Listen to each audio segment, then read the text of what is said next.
Bloomberg Audio Studios. Podcasts, radio, news. Welcome to the Bloomberg Daybreak Asia podcast. I'm Doug Krisner. The U.S. equity market has posted a $15 trillion rally from those April lows. And today, Wall Street defied calls for a breather. The S&P 500 hit its 28th record of the year, and tech led the way. Nvidia rallied 4% after announcing an investment of up to $100 billion in OpenAI. Now, the aim here is to build next-generation OpenAI data centers powered by Nvidia's advanced AI chips.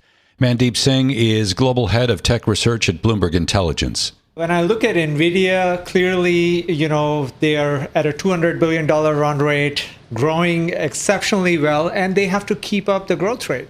So now that they can't really sell to China market, or at least there's uncertainty, they have to find those avenues. And the biggest avenue is OpenAI. That is Bloomberg's Mandeep Singh there. Now, this deal will boost OpenAI's ability to train models like ChatGPT, and it will also strengthen Nvidia's dominance in AI. In a moment or two, we'll get some perspective from the Asia Pacific. We'll hear from Daniel Lam, head of equity strategy at Standard Chartered Wealth Solutions. But we begin here in the States. Joining me now is Michael Green. He is chief strategist at Simplify Asset Management. Michael, thank you so much for making time to chat with me. I mentioned a moment ago the 28th record high of the year for the S&P 500. That's a pretty astounding statistic right now, given the fact that we're looking at lofty valuations. I think around 25 times earnings for the overall S&P. Are you a little concerned about where we are in terms of the overall market? Well, I am concerned and would emphasize that the earnings that we're reporting and that valuation is against extraordinarily elevated earnings in the technology sector. If we look more broadly at the market, the Russell 2000, for example, the generally accepted accounting principles, GAAP earnings, have now actually turned negative. That typically only happens during periods that are recessionary or near recessionary conditions. The question now becomes, is this narrowness in terms of the earnings performance, is it going to continue? And unfortunately, I'd point to things like the vendor financing that you just highlighted, where Nvidia is taking an equity stake in OpenAI. OpenAI is using that equity infusion to buy Nvidia products. That's a game that only goes on for a certain period of time. I remember Cisco Systems doing something similar back in the 1990s. How are you hedged right now against your concerns that maybe we enter an environment of a little bit of equity market weakness? Well, one of the things that we do, the product that I manage for Simplify is a high yield product. There we're able to take advantage of a couple of features in the high yield space, but one of which is to apply an overlay to that we're creating a hedge that's targeted at credit spread widening without the negative cost associated with CDS. Now, to be totally fair, we're actually concerned enough that credit spreads have been driven tighter, particularly in the paper markets, which suggests that there's a shortage of new issuance paper to refinance existing expiring paper. That means the paper that's left in the market, the high yield that's left in the market, is being bid extraordinarily tight. That's true not only in absolute terms, but also now relative to, say, high yield CDS, which remains above 300. While the high yield cash market is actually in the 260 range. That's an unusual divergence, and we would suggest that basis suggests there's more concern than the market currently has. Very interesting. Today we had 3 different Fed presidents warning against further rate cuts, basically all pointing to the idea that inflation still is an issue. I understand that there is weakness in the labor market, and that certainly was the justification for last week's quarter-point rate cut. How are you feeling about the Fed right now vis-a-vis both the job market and inflation? Well, I think on the inflation front, that's where my concern sits as well. There's a seasonal pattern to inflation that is supposed to be canceled out with the BLS adjustments. Unfortunately, that uses a trailing 5-year period. And because of the disruptions of the pandemic and the Russian invasion of Ukraine, we've gotten a very asymptomatic or atypical, inflation pattern that is creating lower than expected inflation during the summers when we traditionally would have seen high gasoline prices to offset travel. Now we're actually seeing the inflation relatively low in the summers, rising in the fourth quarter as more and more companies have become accustomed to price hikes to offset inflation. My expectation is that that is going to play through. We'll start to see that data in October. That very well may derail some of the thoughts that the Fed is going to be more aggressive, in line with what Stephen Moran spoke about today. Yeah, he thinks the neutral rate is around 2.5%. He thinks we're well above that and very restrictive right now. Does he have a point, or is he basically carrying water for what the administration would like to see? Well, I think, unfortunately, the answer is both. And candidly, his analysis that he released today said, I did the calculations today to support the indication of rate cut expectations and the terminal rate that I produced last week. And so, unfortunately, that suggests that it was political, and now he's scrambling for an explanation behind it. Unfortunately, I actually agree with his explanation. I think with the labor force growth having basically turned to zero, you're hearing Jerome Powell and others refer to the incredibly low level of job creation. That's saying effectively the same thing. The only thing that we really have for us at this point is productivity, which puts us back into the camp of, is the AI boom going to deliver? Or instead, is the construction associated with the AI inflating GDP? And when that begins to retreat, if I'm correct about my concerns on financing or other components, then we could see the weakness in economic activity manifest itself in an accelerated fashion. So I actually lean towards Moran's point. I think he's ultimately correct that the interest rates are too high. But I think, unfortunately, he presented it in a way that suggests it was largely political in nature. I'm wondering whether or not you think it's a little risky. We were talking about elevated valuations for the U.S. equity market, to seek shelter if you're going to remain exposed to equities in markets outside the U.S., and whether or not there is a risk that if we get some sort of downdraft in the States, that could then in turn spread to other markets, so that kind of trying to remain diversified maybe in the current setting is not a real strong strategy.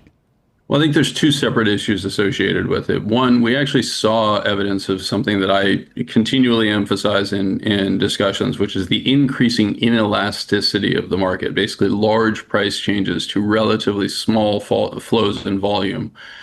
European markets rallied sharply in the February time period in response to the idea that the European Union was going to dramatically increase defense spending, et cetera. That's a good indication of that. We saw similar behavior in the Russell 2000 around the June time period, when it was believed that we were going to see additional stimulus and that tariffs were going to be removed. Those are really just reflections of relatively small sums of money moving to try to take advantage of those insights. That in turn causes prices to rise dramatically. And so while I will not say that it's impossible for European stocks to perform while US stocks are not performing, the suggestion that I would emphasize is that ultimately the slowing economy in the United States as the consumer to the world represents a key risk to almost all economies. The traditional expression is, when the US sneezes, the rest of the world gets a cold. I think that's even more true in an environment in which the US trade deficits are running as large as they have been running. I'd like to get your take on what's been happening with the gold market and the degree to which central banks have been large buyers here, and whether or not that in itself represents a little bit of risk, which is to say, if there is a downdraft and central banks need to fund some type of action, whether it's to defend a currency or maybe even prop up problems in their respective bond markets, that gold could be vulnerable. So I think there's definitely some vulnerability that exists. Again, gold, very much like the inflation pattern that I was emphasizing, was influenced by the events of June 22, when the US government decided to take Russia's reserves in the form of treasuries. That sent an alarm bell to China and other countries that potentially oppose the United States under various circumstances. They began to diversify their reserves quite aggressively, no longer flowing them in the trade deficit receipts that they have, because they're running a trade surplus with the United States. They redirected those flows into gold, powering a gold move that has now been picked up by the US retail public and is, advancing rapidly, even as interest rates aren't confirming this type of move. We're seeing no real indication of genuine inflation fears. Instead, this appears to be very aggressive speculation continuing a move. Michael, we'll leave it there. Thank you so very much for making time to chat with us. Michael Green is the chief strategist at Simplify Asset Management, joining us here on the Daybreak Asia podcast.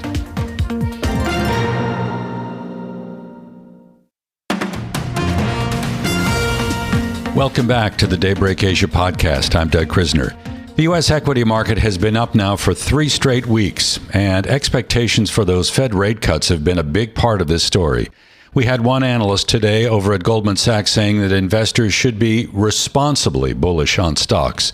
For more, we heard from Daniel Lam. He is head of equity strategy at Standard Chartered Wealth Solutions. He spoke with Bloomberg TV host Shery and Avril on the Asia trade.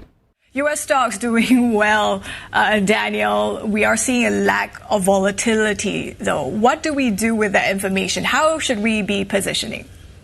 Well, from volatility front, it's really macro versus micro. Okay, so the macro front, we already know that the job numbers are not looking so good.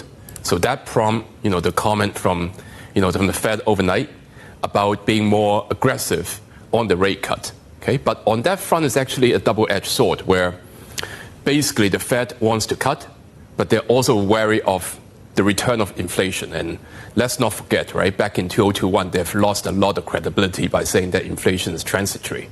Okay, so they don't want to make the similar mistakes again, right? Now, on the other hand, the micro front, of course, you're saying is great. We know that Nvidia is powering up again, investing in OpenAI, and that brings the whole sector up. Okay, so it's macro versus micro. So what is going to win out? Well, basically, the way we see it is that on the pullbacks, on any pullbacks of U.S. equities, especially on the tech side, one should really be adding because we do see that this investment in AI is a structural story. So buy on dips on tech. Okay, buy on dips. You said bring the whole sector up, right? What's interesting is some of these sleepier trades in tech, they've resurged. You look at Oracle, you look at some of these chip equipment names. What is your assessment? Do you think this is because there is enough AI demand to lift all boats, or is this because some of the market leaders are getting too expensive and then people are searching for secondary trades? Well, I would say that the market leaders in what they do are the ones that one should be seeking after.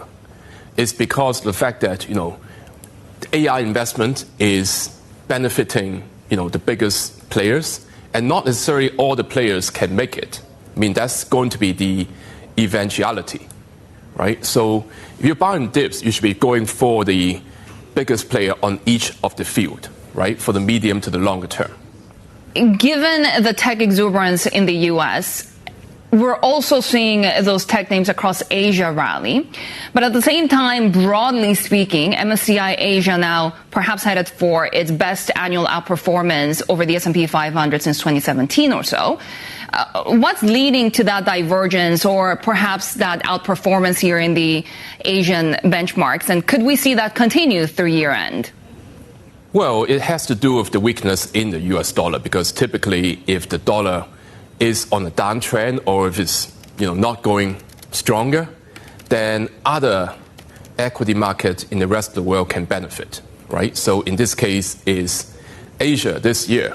And the way we see it is that the dollar is probably going to be staying on the weak side of things, right? So DXY, we do see that in 12 months' time it's going to be around the 95 to 96 level.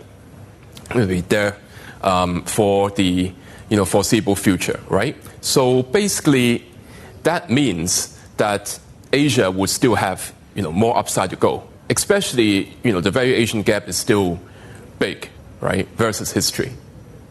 Does that include Korean stocks? Because they've seen an incredible rally. And of course, we talk about Samsung, we talk about SK Hynix. But at the same time, it seems that geopolitics may not be on its side. We're talking about that trade deal and concerns about the investment package into the U.S. pretty much stalled at the moment.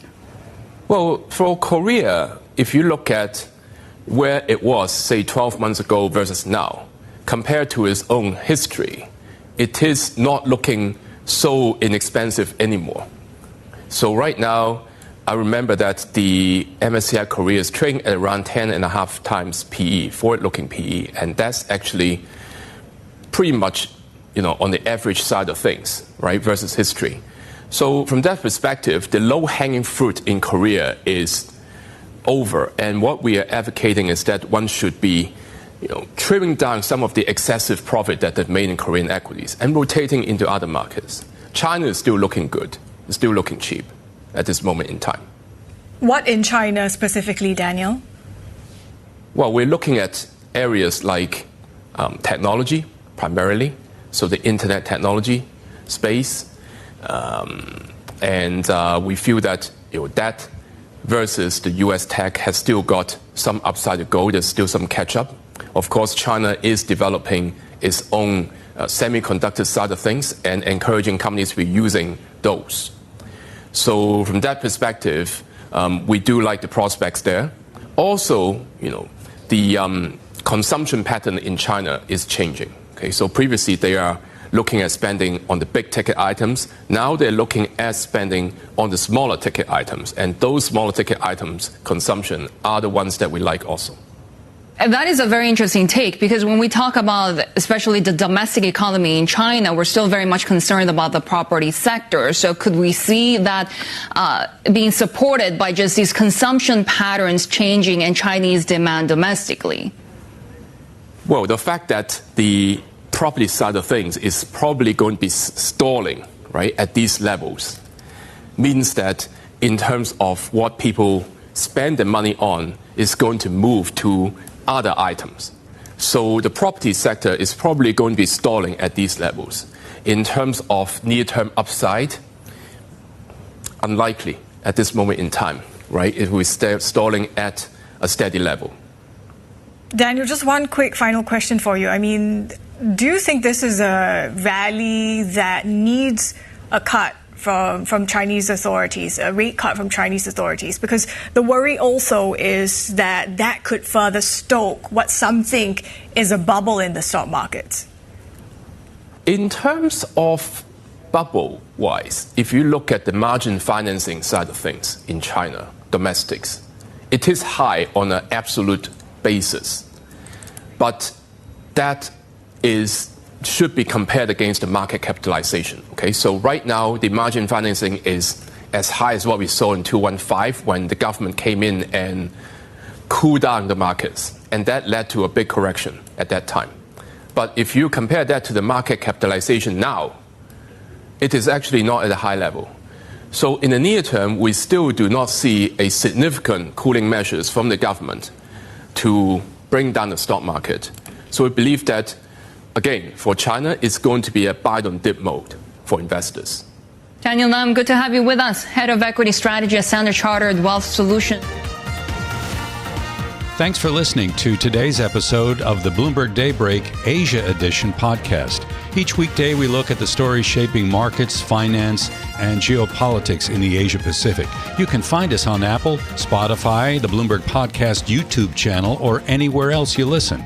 Join us again tomorrow for insight on the market moves from Hong Kong to Singapore and Australia. I'm Doug Krisner, and this is Bloomberg.